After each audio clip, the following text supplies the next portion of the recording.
Friends, good morning. Just Chintalapudi నిన్నే వచ్చాను. Trip అంతా కూడా 18 డేస్. మే 12th బయలుదేరాను. చాలా బాగా జరిగింది. Wonderful experience. హిమాలయాల్లో సోలోగా వెళ్ళటం ఒకటైతే, స్కూటీ మీద వెళ్ళటం ఇంకొకటి.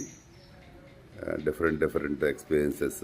చాలా ఎఫర్ట్లెస్గా, చాలా హ్యాపీగా. డ్రైవ్ కూడా చాలా బాగుంది. సీనిక్గా హిమాలయాస్ ఎక్స్పీరియన్స్ కూడా చాలా అద్భుతంగా ఉన్నాయి. నిజంగా వండర్ఫుల్, వెరీ మెమరబుల్. నేను కూడా చాలా హ్యాపీగా, చాలా హ్యాపీగా ఉన్నాను. అంతకుముందు ట్రిప్స్ అన్నీ ఒక ఎత్తు, ఇప్పుడు ఈ ట్రిప్ ఒక ఎత్తు. ఫ్రీడమ్తో నేను సోలోగా ఉండటం వల్ల కంప్లీట్ ఫ్రీడము, బడ్జెట్లో కూడా వెళ్ళగలిగాను. అలానే ఫ్లైట్లో వెళ్ళటం మూలంగా చాలా ఈజీ అయింది. Thank you very much. Please